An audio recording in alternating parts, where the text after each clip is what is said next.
Assalomu alaykum. Assalomu alaykum, va alaykum assalom. O'zingizni tanishtirasiz? Ismim Alixon Komilov. Hilal Edu turk tili o'quv markazining hozirgi kunda ijrochi direktor, ya'ni CEO lavozimida ishlab boraman. O'quv markazimiz ochilganiga 5 yil bo'ldi. Ushbu treningda bugun tinglovchi sifatida qatnashdik. Bu trening bo'lishini qayerdan eshitib yozsiz? Hop, bu treningni o'zi aslida anchadan beri kutdim.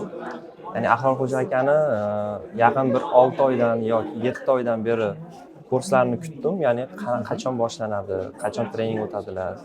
Sababi YouTube'dagi darslarni ko'rib chiqdim, o'zimga kerakli narsalarni oldim, ya'ni checklistlarni qilib chiqdim. Har bir lavozimga o'qituvchi, administrator, operatorlarga checklistlar qilib chiqqandan keyin ma'lum bir muddatda u bilimlar tugab qoldi, ya'ni qandaydir yana ham o'zim ustida ishlash uchun trening olib turaman o'zi aslida men. U SEOlikka bo'lsin, u boshqa moliya bo'lsin, sotuvga bo'lsin, ya'ni o'zim ya'ni boshqaruvchi sifatida hamma sohada yana ham yaxshiroq bilim olishga harakat qilib yuraman. Shuning uchun tashrif buyurdim. Tushunarli. Yo'l kelishingizdan oldin siz o'quv markazingizda qanaqa muammolar bor edi? Xo'p, bugungi mavzudan kelib chiqib ayta olamanki, o'quv markazimizdagi hozirgi jarayondagi ish jarayonida bir 70% Ahrorxo'ja akani videolaridan ko'rib, umuman olganda mana shu 6-7 oydan beri taniyman dedim-ku. Qilib ko'rdim, boshqa qildim. Ya'ni asosiy muammoyimni aytdim, ya'ni LTV, ya'ni o'qish muddatini ko'tarish. Qanday bozorda sotuvda nima qo'shib bersak bizni ko'proq tanlashadi. Shu savollarga javob oldim. O'zim ustida yana ham ko'proq ishlashimni, ya'ni maslahatlar berishdi. O'zimga yetarli bir 10 ta yoki 12 ta maslahatlarni yozdim. Ya'ni bitta treningda hech bo'lmasa bitta o'zingiz uchun maslahat olsangiz, u plyusga achinishingiz kerak emas. Men o'zim uchun bugun 12 ta, ya'ni bloknotimga yozdim. Endi buni ish davomida asta-sekinlik bilan yana qilib mukammallashtiramiz. Xo'p. Bunaqa treninglarni boshqalarga tavsiya berasizmi? Albatta tavsiya beraman. Trening hech qachon yomon tarafi bo'lmagan. Aytdim-ku, bitta treningda bir dona bo'lsa ma'lumot olsangiz, u plyus, ya'ni o'zingiz uchun investitsiyangiz har safar foydasi tekkan bo'ladi. Assalomu alaykum. Birinchi o'zingizni tanishtirsiz? Ismim Anvar, Sirdaryo viloyat Guliston shaharining Chempion o'quv markazining rahbariman. Tushunarli.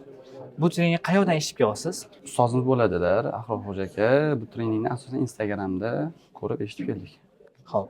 Bu kelishingizdan oldin uchetma sektoringizda qanaqa muammolar bor edi? Muammo shu asosan fabrika, ya'ni bugungi darsimizga bog'liq, ya'ni xodim yetishmovchiligi va xodimni ish tartibi. Va bunga xudo xohlasa to'liq javob oldik, to'liq keyslar bo'ldi. Dars juda ham manfaatli bo'ldi. Demak, bugun yechim ola olasiz shu muammongizga. Xudo xohlasa 100% dan ortiqroq yechim bo'ldi. Juda ham men xursandman va qolganlarga ham bemalol tavsiya qila olaman. Tushunarli. Rahmat o'rtagan, ko'p turganimizdan xursand. Seni ko'rib qolamizga umiddaman. Charchamang. Assalomu alaykum. Assalomu alaykum. Alaykum Birinchi assalom. tanishtirsiz?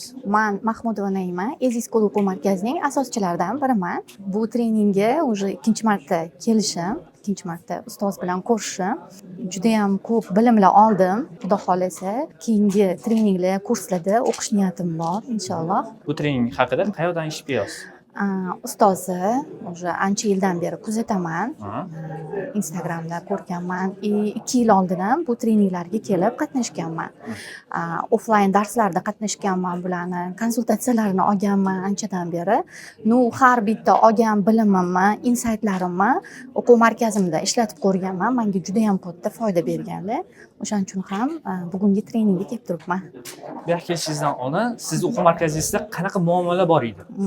Bizda jamoa bilan asosan muammolar bo'lardi va administratsiya bilan hamma savollarimga javob oldim bugun.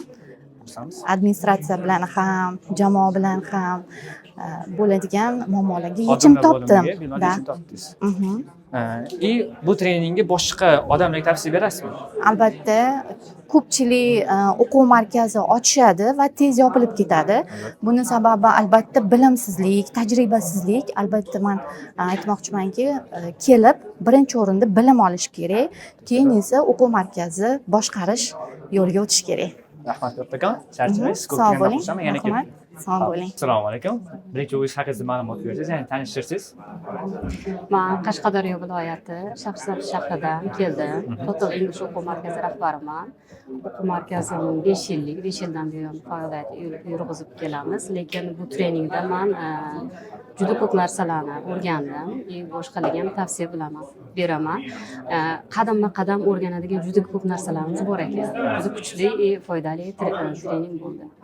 Bu treningni bo'lishini qayerdan eshitib keldingiz? Telegram gruppadan eshitdim. Telegram gruppidan eshitib keldingiz. Xo'p, bu yoqqa kelishdan oldin sizda muammolar bor edi. Bugun ularga qanaqa darajada yechim oldingiz? Endi Xudo xolasa borsam, hammasini o'sha yozib olganlarim bo'yicha hammasini shunday qo'llayman. Shunday qo'llaysiz. Shunday xursandmiz. Bu trening boshqalarga ham tavsiya berasizmi? Albatta tavsiya beraman. Xudo xolasa o'zim ham kelish niyatidaman, davom ettirish niyatidaman. Rahmat kattakon, charchamang. Yana kutib qolamiz sizni. Rahmat.